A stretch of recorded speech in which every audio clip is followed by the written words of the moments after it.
Well, hello there, YouTube. Welcome to a rainy, not pouring, but it's definitely raining. 45-degree March the 2nd of 2022. Boy, it's getting that time. Everything's going to turn really, really green.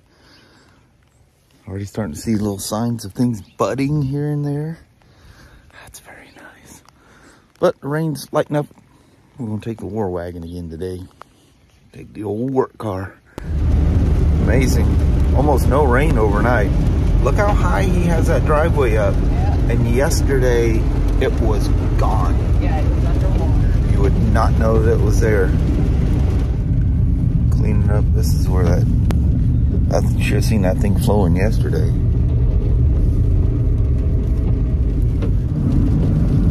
And their driveway should be mostly back. Yep, there it is. There's your driveway. It's crazy it gets that deep, isn't it? Yeah. Wow, that's dangerous. It was wet, but not horrifying. Exactly. Just a light rain. A perfect war wagon winter drive. One deep water. No floaters. Yeah, that's good. Yeah, tires actually touched the ground on the way to work today. Good thing. Well, Mama, Yes, it's hump day. It is. So, we're halfway through. Yeah, buddy. So have yourself a wonderful day. And I'll see you come up for something or whatever. Alrighty. And I'll see you at the end of the day when it's heading back north. Alrighty. All right. Love you. See you. Bye. I love you. Bye-bye now. Bye. She just lit right off. She's running on both cylinders.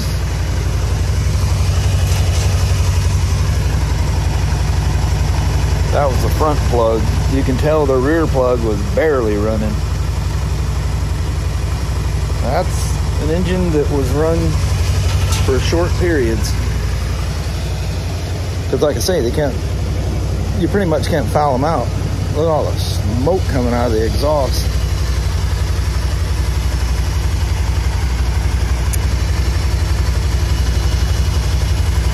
Pretty cool, huh?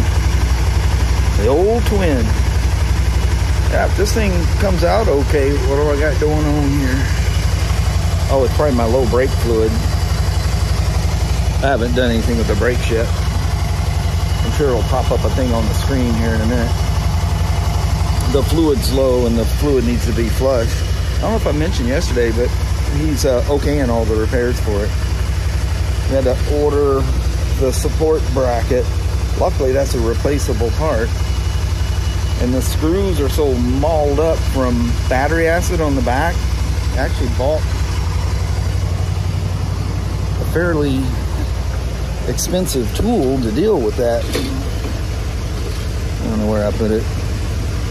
Where did I put it? Way down here. And yeah, these extractor. I have the male version of these. And get it to focus on it. It's the female version, full set.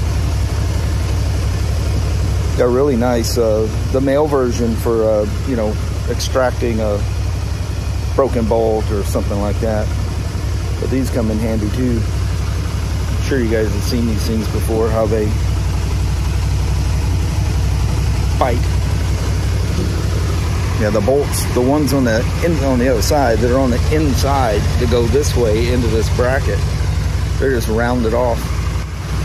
Man, even with the fan going and the doors open, that is strong. You can see it puffing out of the exhaust. Sure, everything's badly carbon. Well, looking by them plugs, don't short run them. Well, I was going to hook it up and I set off a code because I had the seat off. But I'll wait till I get the brakes flushed. Oh, here's something for you guys to do.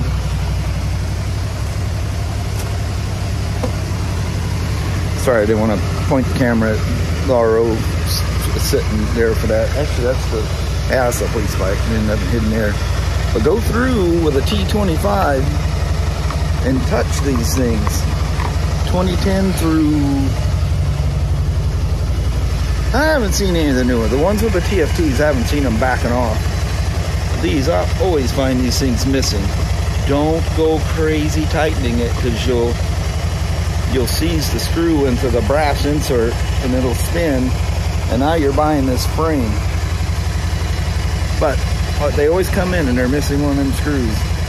So just go through and just lightly touch them. I think it's like 3 or 4 Newton meters is not much, so don't go crazy.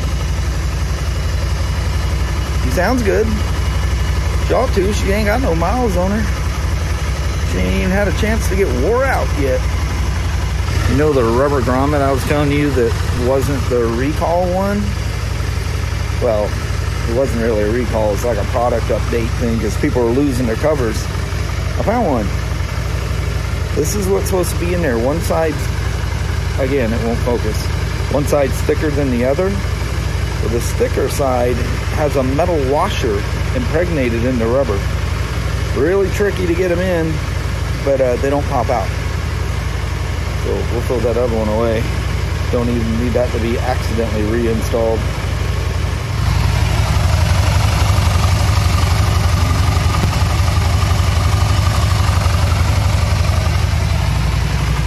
For an initial oil level check on these things, let them run till the fan cycles at least 2 times. Now this is not a final check, this is initial check to make sure you can go on a test ride, get her fully heated up, and come back and verify.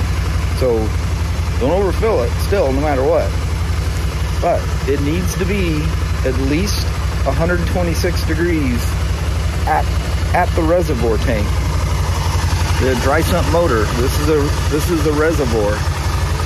There's your hydraulic control module filter, stator's behind that, transmission down there, motor up there. But it's cycled, I think, 3 times now. Come on now. Oh yeah, we're over 126 degrees. And you screw them until they touch, till the O-ring touches. Screw it back out. That's how you check it. You don't just set the stick on there, because the stick goes at an angle, and if you go straight down, you'll get an incorrect reading. Oh man, that's the old bulletin when they switch those things over. You can't even get them small filters anymore. Can you imagine somebody using that? I can imagine it. You put that small filter in the thicker cover, which that has on it, it rattles around in there. That should not be a good idea. That should be an alert telling you something ain't right. Oh, there's a brass insert in that plastic. That's the same thing that's up there on that screen. And in the back, these things are, well, some of them are just round but knurled. You do not want to pull those things out.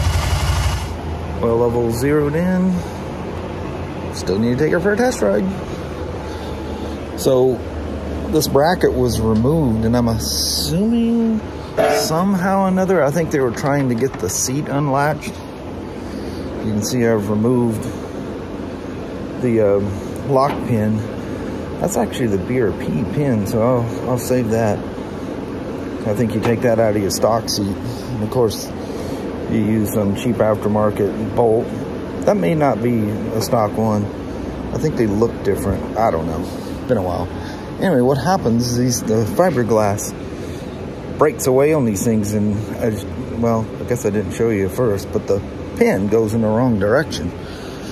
Once it does, I turn this fan off. Once it does that, it doesn't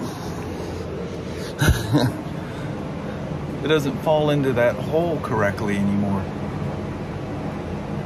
So when you're trying to lift it, it's cockeyed, and instead of the little lock pin moving out of the way to unlock the seat, the pin is sticking in the hole. All that shouldn't be loose. But I think they were probably trying to get back there and loosen those bolts. That's how ultimately I got the thing off. As I realized it wasn't bolted down, I'm going, well, I couldn't tell because it wouldn't lift up. And I was able to lift the rear and just cock the whole seat sideways and get it to come out. Matthew was down here helping me. He was holding the key in the unlock position, and boom, out it came. So now it'll pivot, and like I see most people with those seats, the pin's missing for the exact same reason as why this one's gonna be missing. Nobody's gonna get in there and get your stuff. I mean, nobody messes with a Spyder. Besides, if they're strong enough to lift this 700-pound seat up and get gas out of it, by all means, take my gas. They have a kickstand on them, and at one point they have this kind of a rubber thing so it doesn't dig into your plastic because it's so heavy.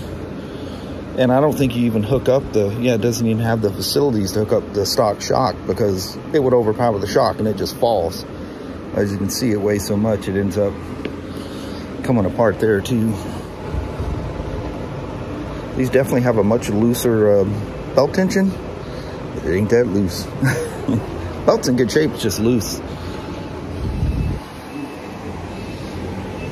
So if you guys are curious as to how I got that spark plug out without taking all that apart, and if you're a short runner of your Spyder, you're gonna need to know this because you will be replacing spark plugs. That's the whole front radiator grill. It all sits in there. It's part of the scoop and all that kind of good jazz.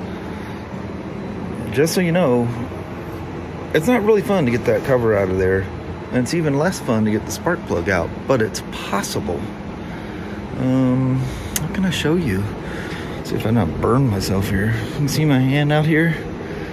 Right up in there's where the spark plug's at. So from there you gotta do this by braille.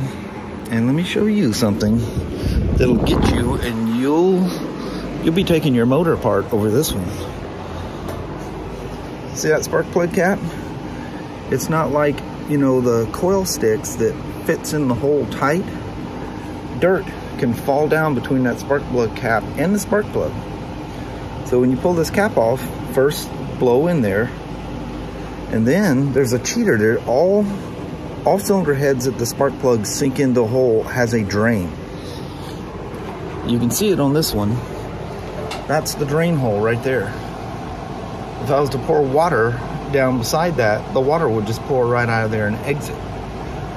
So what you do is you blow that out first, then you come through with your little pointy nozzle on your blower and you blow that out. You'd be surprised the rocks and stuff that fly out.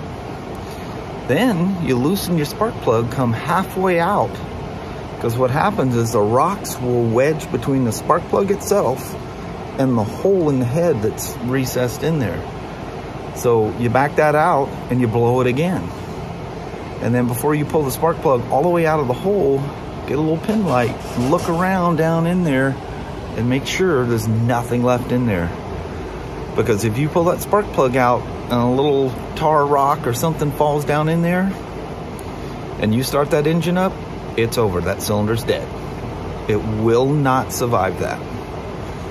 So here's where the dilemma happens on this one, is that you have to do all that by braille. There is a metal bracket up there that covers that little air hole. You got to know where it's at.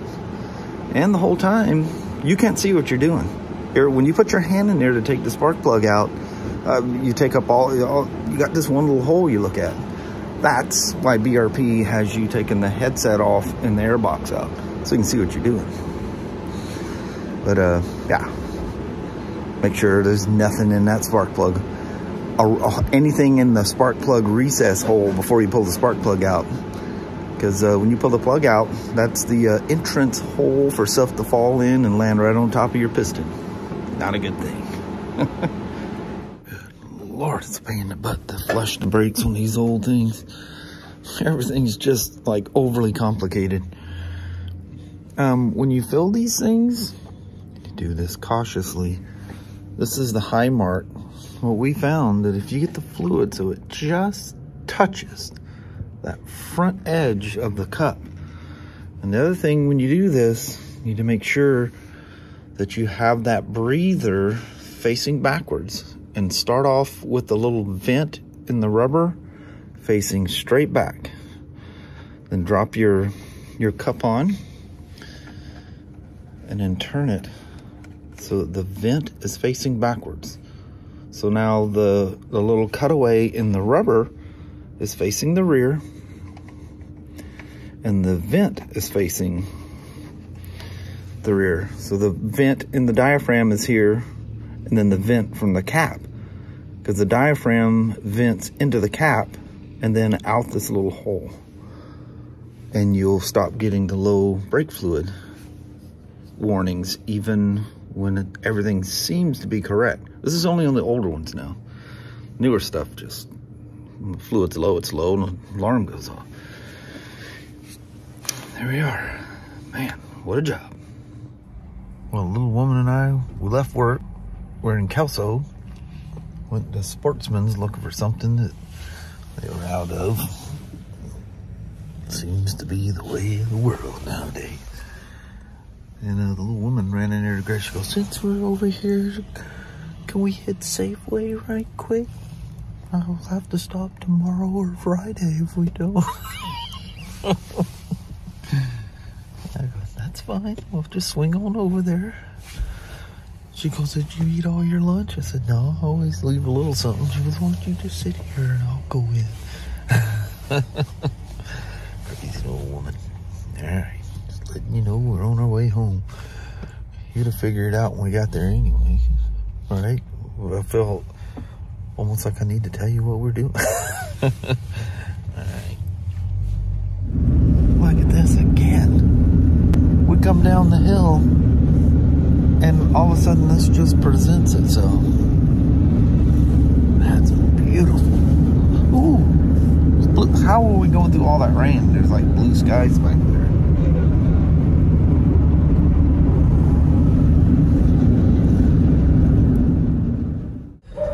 Well, hello there, YouTube. You can't really tell, but through the trees back there, you can see the last of the sunset. And it's pouring down rain outside. Pretty. So pretty. Yeah, that was gorgeous. And the whole, I think the prettier it got, the harder it started to rain. I know it. That dadgum edge of the cloud, that my own hat in the mirror, something sneaking up behind me. It's me. But anyway, we got a bag. Kelly goes, I just need a couple of things. Yeah, bags of it. Oh, we got to wade across the water pool out there. I mean, you can get around without boots on, but you got to be very careful. Well, one wrong step, your shoes full. Yeah, I'm trying to carry groceries. So I think I'm going to run in and grab my boots. Yeah, it might not be a bad idea. Well, Mama? Yes, I have. We should get that taken care of and wish these kind folks goodbye and have a nice evening, good morning, whenever you're watching this. Who knows? All the good things. Alrighty, well, thank you guys so much for watching. We really do appreciate it. We will talk to you tomorrow. Same smoke time, same smoke channel. Don't forget to give it a thumbs up, and you guys have an amazing Thursday or Friday. Heck yeah. Thursday tomorrow, right? I know. Two more. Yeah. Alright. Alright. I guess that's all we got. See you in the morning. We'll see you then. Bye-bye now. Bye.